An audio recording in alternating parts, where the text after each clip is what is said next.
আজকে আপনাদের সাথে গুচ্ছভুক্ত ১৯টা বিশ্ববিদ্যালয়ের ভিতরে অন্যতম ভালো একটা বিশ্ববিদ্যালয় গোপালগঞ্জ বিজ্ঞান ও প্রযুক্তি বিশ্ববিদ্যালয় নিয়ে আপনাদের সাথে আলোচনা করব। গোপালগঞ্জ বিজ্ঞান ও প্রযুক্তি বিশ্ববিদ্যালয়ে সায়েন্স আর্টস কমার্সের কিন্তু অসংখ্য আসন আছে। তো আপনারা যারা গুচ্ছ ভর্তি পরীক্ষা দিবেন এবং গুচ্ছ ভর্তি পরীক্ষা দিয়ে ভালো ভালো সাবজেক্টে পড়বেন তাদের অবশ্যই গোপালগঞ্জ বিজ্ঞান ও প্রযুক্তি বিশ্ববিদ্যালয়ে ভর্তির তথ্যগুলো সম্পর্কে জানা উচিত। কারণ গোপালগঞ্জ বিজ্ঞান ও প্রযুক্তি বিশ্ববিদ্যালয়ে ভর্তি হইতে গেলে অবশ্যই জিএসটির কিছু শর্ত আছে। এই শর্তগুলো আপনাকে অবশ্যই জিএসটি ভর্তি পরীক্ষা দেওয়ার আগে জানতে হবে।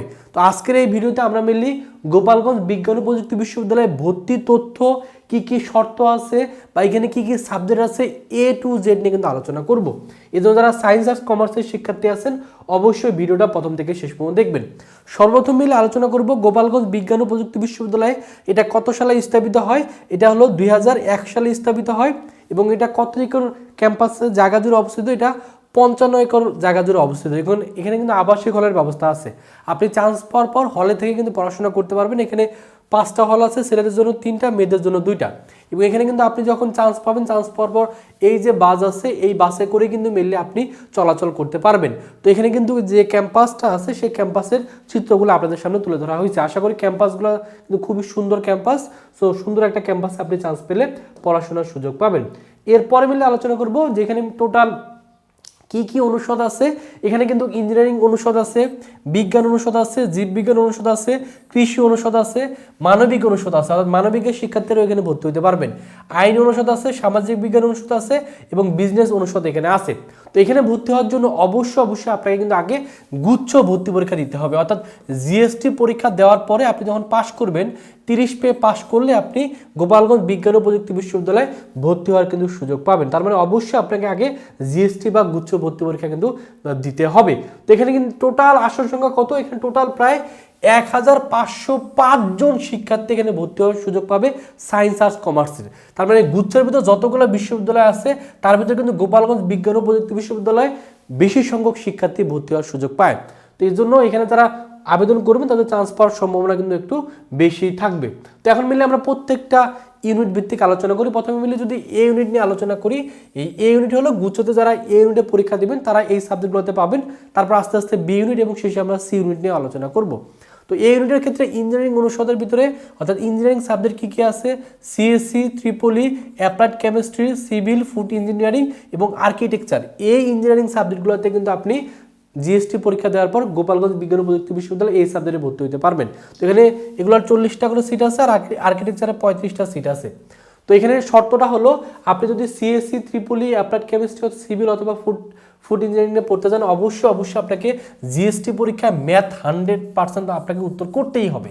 এবং ম্যাথ যদি উত্তর না করেন জিএসটি পরীক্ষায় তাহলে সেক্ষেত্রে এই সাবজেক্টগুলোতে আপনি ভর্তি হতে পারবেন না। এবং পদার্থ রসায়ন এগুলো সবগুলোতে, অর্থাৎ ম্যাথে আপনাকে 25-এর ভিতরে 7, পদার্থতে 25-এর ভিতরে 7, রসায়নে 25-এর ভিতরে 7 আপনাকে অবশ্যই পেতে হবে। আর জীববিজ্ঞান অথবা ইংরেজি যেটা আপনি দাগান না কেন এই দুইটার ভিতরে যে কোনো একটাতে আপনাকে ন্যূনতম 25-এর ভিতরে 5 কিন্তু পেতে হবে। আর আর্কিটেকচারে আলাদাভাবে শর্ত নেই, তবে এইচএসসিতে আপনার অবশ্যই ফিজিক্স, কেমিস্ট্রি, ম্যাথে পাস থাকতে হবে। আর জিএসটিতে 5 নম্বর 30 পেলে আপনি আর্কিটেকচারে ভর্তি হওয়ার সুযোগ পাবেন। বিজ্ঞান অনুষদ, বিজ্ঞানের ক্ষেত্রে আছে হলো গণিতে 40টা সিট, পরিসংখ্যানে 40টা, রসায়নে 40টা, পরিবেশ বিজ্ঞান এবং দুর্যোগ ব্যবস্থাপনায় 40টা এবং পদার্থতে 40টা করে কিন্তু সিট আছে। তো আপনি যদি গণিত সাবজেক্ট নিয়ে পড়তে চান আপনার অবশ্যই এইচএসসিতে আপনার গণিত থাকতে হবে। আপনি যদি স্ট্যাটিস্টিক্স বা পরিসংখ্যান নিয়ে পড়তে চান এইচএসসিতে আপনার গণিত অথবা পরিসংখ্যান সাবজেক্টে থাকতে হবে। আপনি যদি পদার্থ সাবজেক্ট নিয়ে যদি পড়তে চান অবশ্যই আপনার এইচএসসিতে পদার্থ সাবজেক্টটা থাকতে হবে। যদিও জিএসটিতে আলাদাভাবে কোনো শর্ত নেই, জিএসটিতে আপনি পাস করলেই এই সাবজেক্টগুলোতে ভর্তি হওয়ার জন্য এলিজিবল কিন্তু থাকবেন। এরপরে মিলে আলোচনা করব জীববিজ্ঞান অনুষদ নিয়ে। জীববিজ্ঞান অনুষদে আছে হলো ফার্মেসিতে 40টা সিট, বায়োকেমিস্ট্রিতে 40টা, বায়োটেকনোলজিতে 40টা, মনোবিজ্ঞানে আছে হলো এই ইউনিটের শিক্ষার্থীদের জন্য 10টা সিট, বি ইউনিটের 25টা সিট, সি ইউনিট অর্থাৎ এখানে কিন্তু কমার্সের শিক্ষার্থী 5 জন ভর্তি হতে পারবে, টোটাল 40টা সিট আছে। আর উদ্ভিদ বিজ্ঞানের সিট সংখ্যা আছে 40টা। তো যারা ফার্মেসিতে পড়বেন সেক্ষেত্রে এইচএসসিতে আপনার পদার্থ রসায়ন গণিতে আপনার বোর্ড পরীক্ষায় অবশ্যই ন্যূনতম আপনার A- গ্রেড থাকতে হবে। আর ভর্তি পরীক্ষায় জীববিজ্ঞানে 10, পদার্থবিদ্যাতে 5, রসায়নে 8 আপনাকে ন্যূনতম পেতেই হবে। বায়োকেমিস্ট্রিতে আপনাকে, জিএসটিতে, বায়োলজিতে আপনাকে 10 ন্যূনতম পেতে হবে, রসায়নে 25-এর ভিতরে 8 আপনাকে পেতেই হবে। বায়োটেকনোলজি সাবজেক্টে পড়তে গেলে জিএসটিতে, জীববিজ্ঞানে 10, পদার্থতে ন্যূনতম 5 এবং রসায়নে ন্যূনতম আপনাকে 8 পেতেই হবে। আর আপনি যদি উদ্ভিদ বিজ্ঞান সাবজেক্ট নিয়ে পড়েন সেক্ষেত্রে আপনাকে জিএসটি পরীক্ষায় অবশ্যই জীববিজ্ঞানে আপনাকে 8 এবং রসায়নে আপনাকে 8 অবশ্যই পেতে হবে। আর মনোবিজ্ঞান সাবজেক্ট নিয়ে পড়ার জন্য এইচসিতে অবশ্যই ইংলিশেতে আপনাকে 3.50 বা A- আপনাকে অবশ্যই থাকতে হবে। কৃষি অনুষদ, এই কৃষি অনুষদের আন্ডারে আছে হলো কৃষি, ফিশারিজ, অ্যানিম্যাল সায়েন্স, এখানে 40টা করে সিট আছে এবং এই ক্ষেত্রে জিএসটির আলাদাভাবে কোনো শর্ত নাই, জিএসটিতে পাস মার্ক থাকলে আপনি এখানে এলিজিবল হবেন। তবে এইচসিতে বোর্ড পরীক্ষা আপনাকে অবশ্যই জীববিজ্ঞান সাবজেক্টটা কিন্তু বোর্ড পরীক্ষায় থাকতে হবে। এরপরে মিলে আলোচনা করবো হলো বি ইউনিট নিয়ে, অর্থাৎ যারা মানবিকের সাবজেক্ট নিয়ে পড়তে চান, এই মানবিকের সাবজেক্ট নিয়ে কিন্তু সায়েন্স, আর্টস, কমার্স সকলেই পড়তে পারবেন। যেমন এখানে আছে ইংরেজিতে সায়েন্সের শিক্ষার্থী 7 জন ভর্তি হতে পারবে, বি ইউনিট বা মানবিকের 40 জন, কমার্সের 3 জন ভর্তি হতে পারবে। বাংলার ক্ষেত্রেও সেম, ইংরেজির ক্ষেত্রেও সেম স্টুডেন্ট ভর্তি হতে পারবে। এবং ইতিহাস সাবজেক্ট নিয়ে যদি আপনি পড়তে চান সেক্ষেত্রে আপনাকে এইচএসসি বোর্ড পরীক্ষা আপনাকে ইংরেজিতে 3.5 থাকতে হবে। আর ইংরেজি সাবজেক্ট নিয়ে পড়তে গেলে জিএসটিতে আপনাকে 45% মার্ক তুলতে হবে, বাংলাতে আপনাকে 55% মার্ক কিন্তু অবশ্যই তুলতে হবে। এখানে কিন্তু ল সাবজেক্ট আছে, ল সাবজেক্ট কিন্তু অনেক ডিমান্ডেবল সাবজেক্ট। এই লতে কিন্তু সায়েন্স, আর্টস, কমার্স সকলে ভর্তি হতে পারবে। এখানে সায়েন্সের 20 জন, মানবিকের 20 জন এবং কমার্সের 10 জন, টোটাল 50 জন শিক্ষার্থী ভর্তি হতে পারবে। সেক্ষেত্রে এইচএসসির শর্ত হলে ইংরেজিতে আপনার 3.5 থাকতে হবে, আর জিএসটির আলাদাভাবে কোনো শর্ত নাই। তারপর সামাজিক বিজ্ঞান অনুষদের আন্ডারে আছে অর্থনীতি, তারপর আছে লোক সমাজ বিজ্ঞান, লোক প্রশাসন, আন্তর্জাতিক সম্পর্ক, রাষ্ট্রবিজ্ঞান। এখানে কয়টা করে সিট আছে সব কিছু উল্লেখ করে দেওয়া আছে। আপনি যদি এই সাবজেক্টগুলোতে পড়তে চান অবশ্যই আপনাকে ইংরেজিতে 3.50 করে অবশ্যই থাকতে হবে। আর অর্থনীতি সাবজেক্টে যদি পড়তে চান তাহলে সেক্ষেত্রে আপনার গণিত, অর্থনীতি অথবা পরিসংখ্যান অথবা অর্থনীতি বা বাণিজ্যিক ভূগোল যে কোনো একটা সাবজেক্ট আপনার বোর্ড পরীক্ষায় থাকলে আপনি অর্থনীতি সাবজেক্ট নিয়ে কিন্তু পড়তে পারবেন। এরপরে হলো সি ইউনিট, অর্থাৎ কমার্সের সাবজেক্ট নিয়ে গঠিতগুলো নিয়ে আলোচনা করবো এবং এখানেও কিন্তু সায়েন্স, আর্টস, কমার্স সকলে ভর্তি হতে পারবেন। এখানে আসলে অ্যাকাউন্টিং, এখানে সায়েন্সের 5 জন, মানবিকের 3 জন আর কমার্সের 42 জন শিক্ষার্থী ভর্তি হতে পারবেন। এবং অ্যাকাউন্টিংয়ের ক্ষেত্রে আপনাকে ইংরেজিতে বোর্ড পরীক্ষায় এইচএসসি বোর্ড পরীক্ষায় 3.50, হিসাব বিজ্ঞানে কিন্তু আপনাকে 4 পয়েন্ট থাকতে হবে।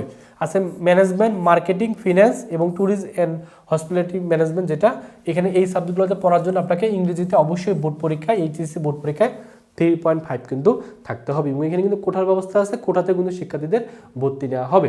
আর প্রশ্ন হলো এখানে আবেদন কবে থেকে শুরু হবে?